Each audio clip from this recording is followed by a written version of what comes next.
Beri tepuk tangan untuk mereka yang berpuasa di sana.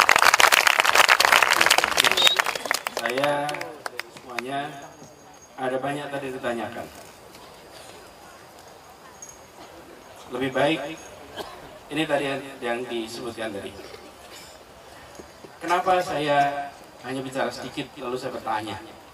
Ini menjawab pertanyaan tentang membutuhkan rakyat atau dibutuhkan rakyat. Ketika kita sedang bertugas, saya sedang bertugas berbicara, saya memiliki pesan-pesan yang akan disampaikan. Maka saya harus mengetahui apa yang sesungguhnya dibutuhkan oleh adik-adik. Apa yang Anda inginkan. Didapatnya lewat proses yang random. Dicek, sampel beberapa. Dari situ kemudian kita tahu apa saja yang ingin diketahui. Dari situ kemudian baru dijawab. Tugas pemimpin bukan saja menjalankan apa yang dia inginkan, tapi memenuhi apa yang menjadi kebutuhan dari masyarakat. Menjawab ya pertanyaan tadi, teman-teman sekalian. Jadi ketika saya bertugas, saya hari ini bertugas sebagai pembicara, maka saya harus menyampaikan apa yang juga menjadi kebutuhan adik-adik. Ada pertanyaan, bagaimana keadaan Indonesia? Alhamdulillah Indonesia keadaannya sehat walafiat. Adik-adik semua, keadaan Indonesia adalah sebuah negara dengan penuh potensi. Pilihan kita mau menjadikan potensi itu berkembang atau mau memangkas potensi itu. Adik, dulu pernah ada presiden pertama Republik Indonesia mengatakan begini, beri saya 10 pemuda dan akan kuguncangkan dunia. Adik-adik tahu nggak kondisi Indonesia saat itu? Saat itu Indonesia kondisinya 95% penduduknya buta huruf. Yang melek huruf hanya 5%. Jadi kalau ada 9 dari 10 pemuda disebut, kira-kira 9 dari 10 pemuda itu apa? Buta huruf. Betul tidak? Tapi apakah pemimpinnya mengatakan kalian buta huruf, kalian terbelakang, kalian tidak sekolah, kalian tidak bisa diharapkan? Dikatakan begitu? Tidak, malah dikatakan beri saya 10 pemuda dan saya akan guncang dunia. Dari semua Indonesia dan negara penuh potensi, majukan negeri ini, apapun kondisinya, buatlah perubahan untuk negeri ini. Jadi, ketika melihat kondisi Indonesia itu bukan untuk dipuji, bukan untuk diratapi, tapi untuk dikembangkan, apapun kondisinya. Karena itu adalah tempat di mana kita semua lahir, berkembang, dan insya Allah ini akan menjadi negeri yang baldatun thayyibatun wa rabbun ghafur. Apa motivasi? Pak Anies tadi ada berapa yang tanya tentang motivasi? Dari semuanya atau gini, nanti saya jawab motivasi setelah saya jelaskan yang lain dulu. Ada yang tadi tanya tentang kreatif. Anak muda itu kreatif. Apa sih yang membuat anak muda cenderung kreatif? Pola pikir, iya tentu. Tapi polanya apa? Adik-adik pernah berumur 35? Belum. Pernah berumur 25? Belum. Jadi apa yang membuat Anda itu beda dibanding yang lebih tua? Karena Anda belum. Karena belum. Ya kan? Kalau orang belum tuh tahu tidak? Ya tidak tahu. Kalau tidak tahu kemudian gimana? Enggak, karena nggak tahu maka menjalankan dengan cara yang belum diberitahu. Betul tidak? Nih, adik-adik. Ini apa namanya? Kalau bahan ini bentuknya segi berapa ini? Segitiga. Diserahkan kepada anak yang belum pernah lihat pakaian pramuka. Oke? Lalu dia akan gunakan alat ini, kacu ini, dengan cara lipatnya yang berbeda. Kenapa? Karena dia belum pernah lihat. Lalu ketika kita lihat, wih, kreatif juga yang melipatnya. Betul tidak? Apakah dia kreatif itu diniatin? Bukan. Karena dia belum pernah lihat cara melipat pramuka. Betul tidak? Adik-adik, keunggulan dari Anda justru karena Anda belum merasakan yang sudah dialami orang yang lebih tua. Itu kelebihan Anda. Karena itu disebut kreatif itu kan kalau menciptakan yang baru, bukan? Kenapa anak muda sering menciptakan yang baru? Karena belum. Dia belum lihat, dia belum berbuat seperti yang generasi sebelumnya. Nah, kalau sudah terlanjur, sekarang pertanyaannya bagaimana bisa kreatif? Untuk bisa kreatif, bertanyalah hal yang tidak ditanyakan. Bertanyalah hal yang tidak ditanyakan. Jadi sebagai contoh nih, kalau Anda diberi sebuah selembar kertas, diminta untuk melipat, bagaimana cara Anda melipat? Pasti tiap orang beda-beda. Ketika Anda diberi pertanyaan begini, Dek, coba beri sebelah. Namanya siapa? Faris. Dek Faris. Tangannya di jarinya dinaikkan ke atas, tangannya naikkan ke atas. Bisa dijelaskan kenapa jarinya jumlahnya 5? Karena sudah ada dari lahir. Anda tidak bisa jawab kenapa jarinya 5? Kok tidak 4 ya? Kalau 4 kurang 1. Inovatif betul jawabnya. Kurang 1. Kenapa kok 3, 6? Kelebihan. Tepuk tangan buat Dev Fajar. Silakan duduk. Jadi nggak ada orang yang tanya kenapa jari 5. Betul tidak Dek? Karena kita sudah semuanya adalah manusia, itu jarinya ya 5. Betul kan? Karena itu kita tidak bertanya kenapa jarinya 5. Nah adik-adik semua yang namanya pramuka itu seragamnya ya pasti begitu. Tapi ada yang bertanya kenapa kok seragamnya begini? Iya dari dulu pramuka. Iya saya tahu. Begitu. Ide kreatif muncul dari pertanyaan atas hal-hal yang sudah dianggap biasa, ditanyakan muncul perubahan. Dari tahu baju batik?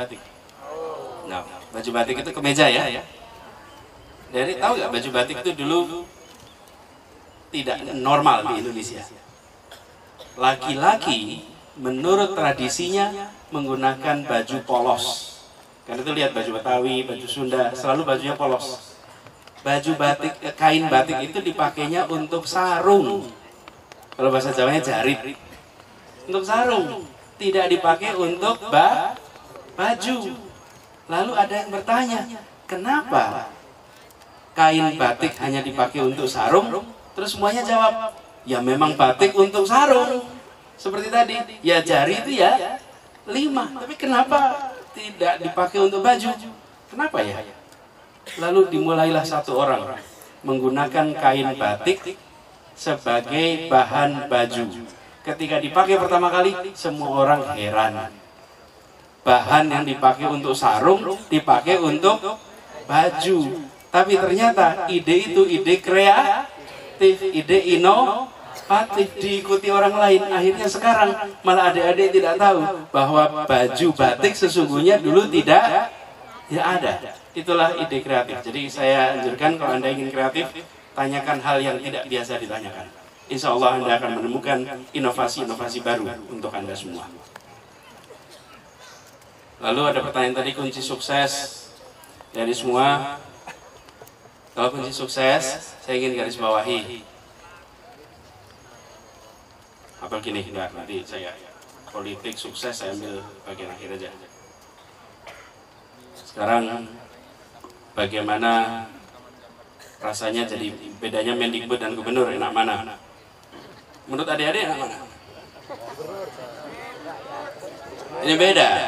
Kalau Mendikbud satu urusan seluruh negeri. Satu urusannya pendidikan. Tanggung jawabnya dari Aceh sampai Papua.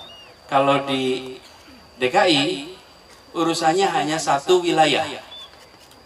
Kecil sekali wilayahnya.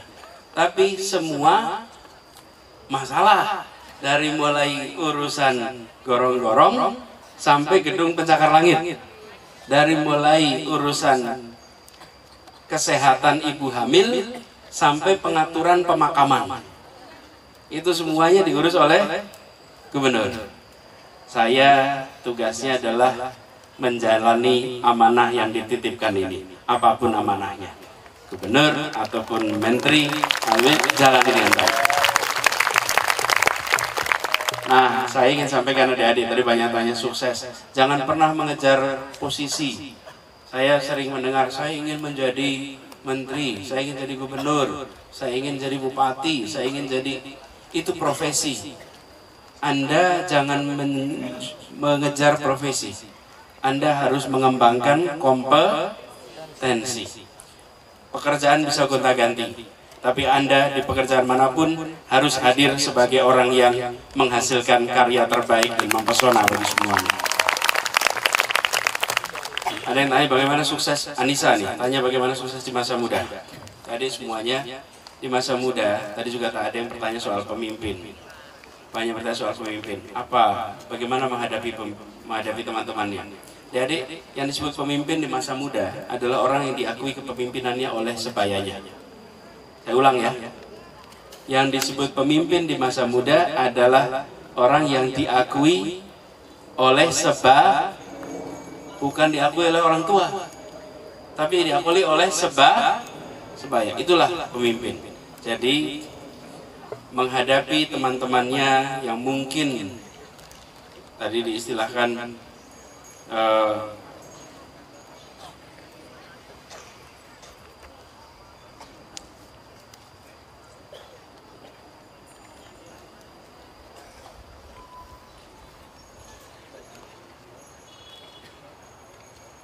Rangga tadi tanya, teman yang tidak mau ikut organisasi bagaimana?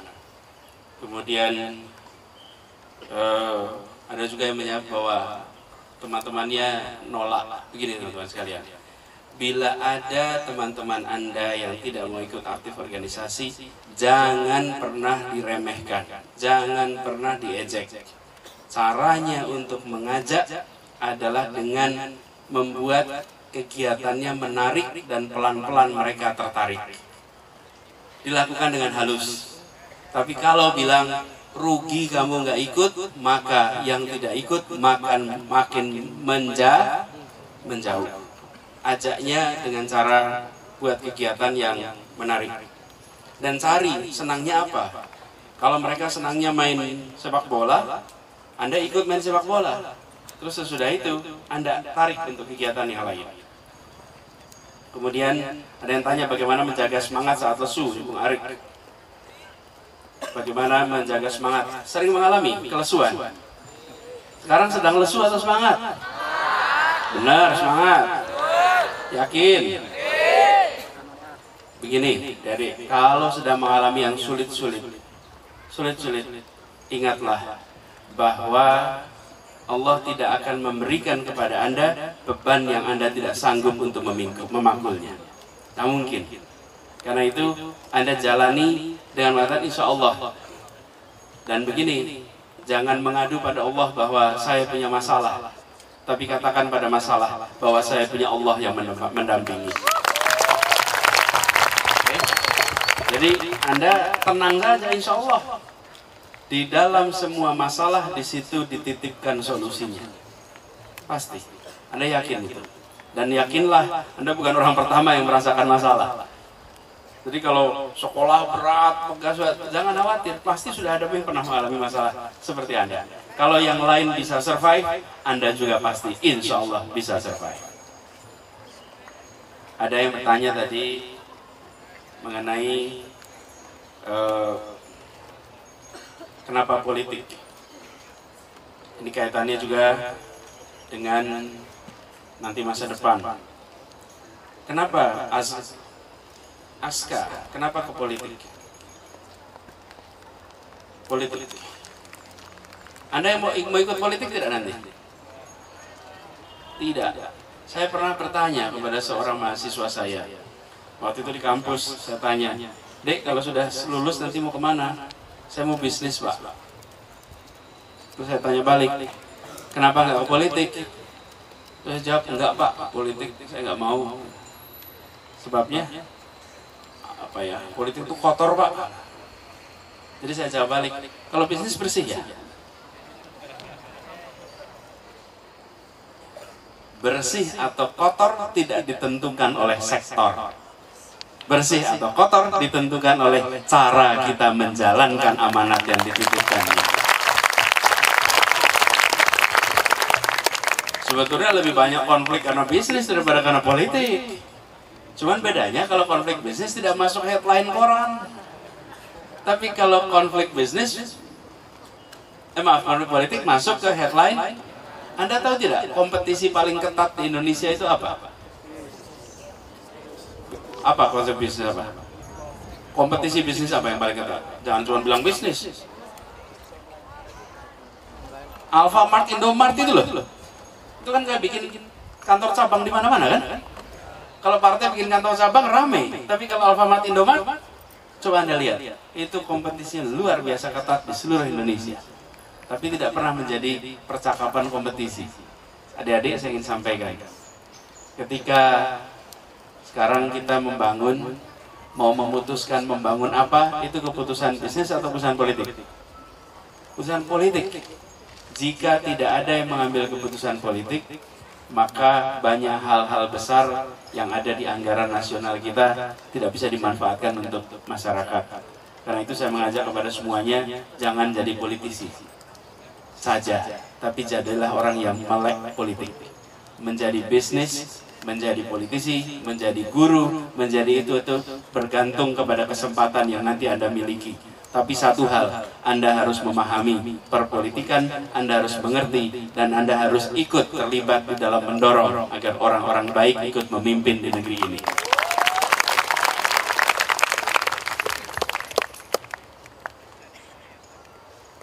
Ada yang bertanya tentang Pak Anies amalannya apa?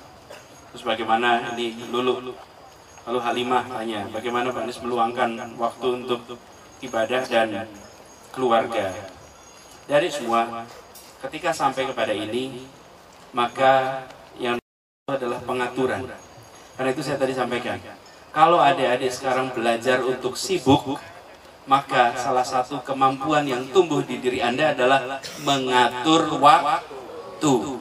Karena Anda terbiasa sibuk. Tapi kalau Anda tidak terbiasa sibuk, Anda tidak terbiasa mengatur waktu, diprioritaskan. Yang penting semua yang menjadi kewajiban dasar kita jangan putus. Jangan ada sholat yang terlambat, apalagi putus. Betul tidak? Betul. Dan adik-adik semua, ada satu kunci kalau saya ditanya apa yang memudahkan semua urusan. Yang memudahkan semua urusan adalah doa dari ibu. Yang memudahkan semua urusan adalah doa dari ibu. Karena itu adik-adik semua, salah satu hal yang saya tidak pernah putus adalah mendoakan orang tua. Dan alhamdulillah, dengan cara seperti itu, insya Allah keberkahan selalu bersama kita. Lalu bagaimana mengaturnya? Dibuat, kalau saya buatkan atur waktu.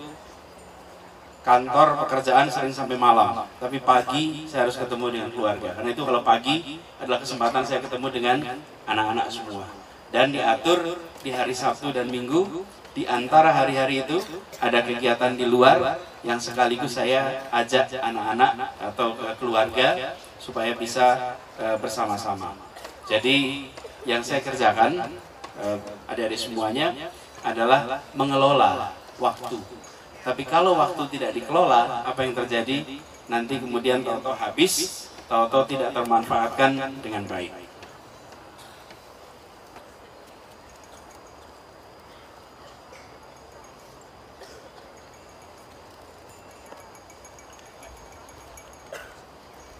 Faris, Indonesia ini kaya, kekayaan alamnya. Lalu Indonesia mungkin akan jadi sasaran. Dari semua, apa kekayaan Indonesia sekarang? Rempah-rempah? Oh masih ya. Kekayaan terbesar kita bukan minyak, bukan mineral, bukan perkebunan, bukan pertanian. Kekayaan terbesar kita adalah pada kualitas manusia Indonesia. Itulah kekayaan terbesar kita. Jadi berbicara tentang Indonesia, kekayaan terbesar kita adalah manusianya. Dan saya tidak istilahkan sumber daya manusia. Karena kalau disebut sumber daya manusia, maka manusia sekedar dianggap sebagai salah satu alat untuk produksi ekonomi. Jadi pandang sumber daya, ada sumber daya manusia, sumber daya alam, sumber daya uang, sumber daya tanah, itu sumber daya. Manusia itu bukan sekedar sumber daya. Karena itu kalau ditanya pengembangan kualitas manusia, lengkap. Kalau sumber daya manusia dikembangkannya untuk dia persiapan kerja, supaya dia sebagai sumber daya bisa bekerja. Padahal pendidikan bukan persiapan sumber daya. Pendidikan adalah penumbuhan seluruh potensi agar dia menjadi manusia yang akhlaknya mulia, menjadi manusia yang bisa menjalankan perannya sebagai makhluk dengan sebaik-baiknya. Jadi saya ingin sampaikan bahwa kekayaan Indonesia yang terbesar adalah manusia. Karena itu belajarlah. Kalau adik-adik semuanya belajar, insya Allah maju berkembang. Adik-adik, tidak ada bangsa yang maju berkembang karena kekayaan alam. Yang ada kekayaan alam itu membuat kas uangnya banyak, tapi kemajuannya belum tentu. Saya ulang, yang punya kekayaan alam yang banyak itu punya uang banyak, tapi belum tentu maju. Negeri yang maju adalah negeri yang manusianya terdidik, yang manusianya berkembang. Ada yang tanya tadi, Pak Anies bagaimana kok bisa akhirnya terjun ke politik? Saya ingin garis bawahi adik-adik, sebetulnya menjadi pengurus OSIS, menjadi pengurus RT, pengurus RW, atau gubernur itu sama. Semuanya adalah mengurusi bukan hanya dirinya, tapi juga masyarakat. Jadi ini sesuatu yang normal, bisa bekerja di mana saja. Saya malah merasa bahwa akhir-akhir ini kita sering menganggap politik terlalu berjarak. Padahal dahulu para pendiri republik ini semuanya orang politik. Bung Karno itu orang politik bukan? Iya. Bung Sahrir? Iya. Bung Hatta? Iya. Kemudian Muhammad Natsir? Politisi. Seluruhnya berjajar. Yang sering membuat masalah adalah karena banyak politisi tidak berintegritas. Karena itu jangan jual belikan jabatan itu untuk kepentingan-kepentingan yang bisa dirupiahkan. Doakan agar saya bisa amanah, bisa istiqomah di sini. Kemudian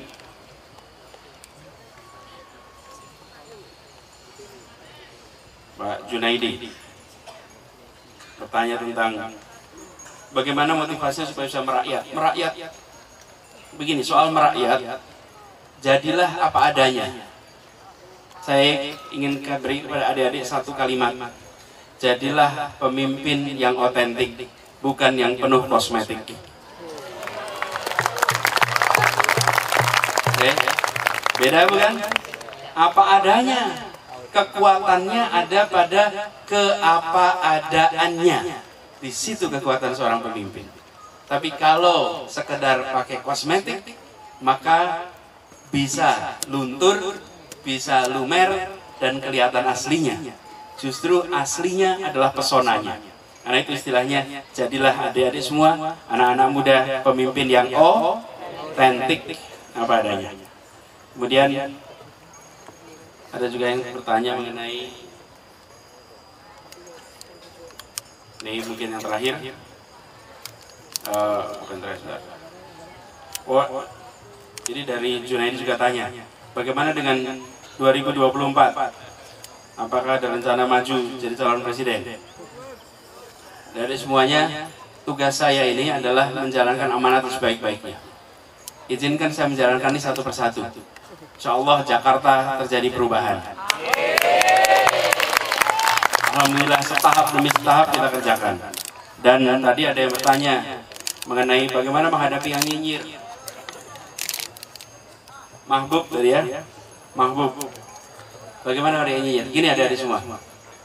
Jangankan Anies. Anies siapa saya itu? Manusia biasa. Coba lihat pelajaran dari zaman Rasul. Zaman Rasulullah itu yang namanya fitnah, nyinyir luar biasa banyaknya. Cuman waktu itu belum ada Twitter, ya kan? Belum ada Instagram. Tapi tingkat kenyinyirannya, woi dahsyat. Bahkan sampai dilemparin, betul tidak? Betul.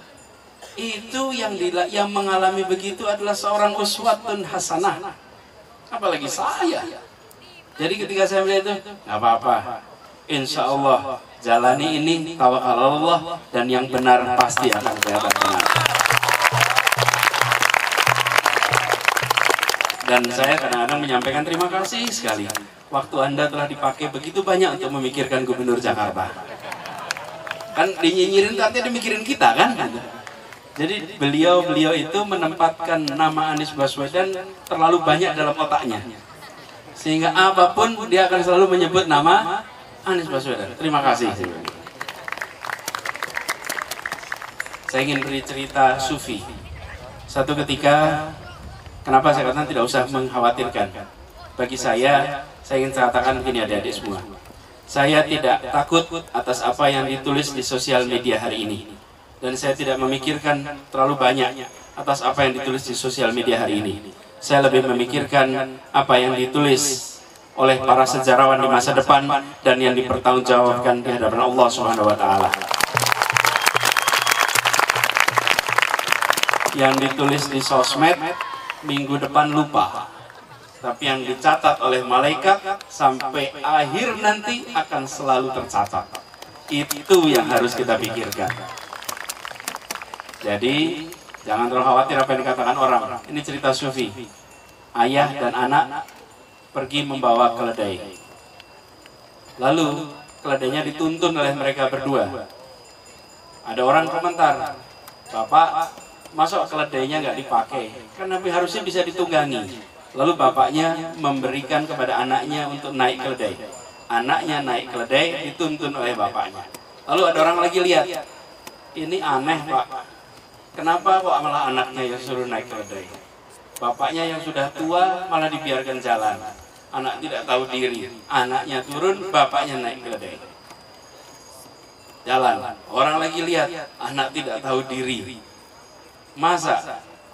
Bapak tidak tahu diri. Masa anaknya suruh jalan, bapaknya naik keledai. Akhirnya bapak dan anak naik keledai. Ketemu orang lagi, bilang, kasihan betul ini keledai. Dinaiki 2 orang sampai jalan terengah-engah. 2 orang ini memang tidak tahu rasa belas kasihan. Sampai keledainya setengah mati. Apa yang mereka kerjakan? Mereka turun dan mengangkat keledai. Diangkat rame-rame dan apa yang kemudian? Ini 2 orang ini aneh betul. Keledai bukannya dinaikin tapi malah diangkat. Ini contoh apa yang terjadi kalau kita hanya mengerjakan untuk menjawab orang yang mengomentari. Karena itu rencanakan dengan baik, kerjakan dengan ikhlas, insya Allah ini akan diterima. Ya. Pernah dibully? Gimana rasanya? Kesel? Jangan, kalau dibully itu bilang terima kasih. Terima kasih ya, waktunya sudah dipakai untuk mikirin saya. Pasti gantian yang membuli yang sebel. Dan adik-adik sekalian, saya rasa terjawab semua. Lalu sekarang saya sampaikan pesan terakhir pada adik semuanya. Adik yang ada di sini, saya ingin memberikan pesan pada adik-adik untuk membuat tugas. Boleh saya minta adik-adik bikin tugas? Boleh ya? Saya minta Anda menulis riwayat hidup. Menulis apa? Riwayat hidup. Riwayat hidup, tuliskan di situ nomor 1 paling atas nama Anda.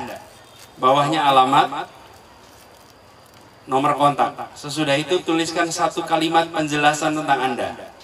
Misalnya, saya Muhammad Budiman. Nah, tulis Muhammad Budiman, usia 15 tahun, atau nggak usah usia. Muhammad Budiman menguasai bahasa ABCD, telah menghasilkan karya EFGHIJ, telah pernah terlibat dalam kegiatan KLMNOP. Tulis itu 1 kalimat. Terus bawahnya riwayat pekerjaan, bawahnya riwayat pendidikan, bawahnya informasi lain. Lalu Anda buat itu semua dengan asumsi Anda sedang berada di tahun 2039.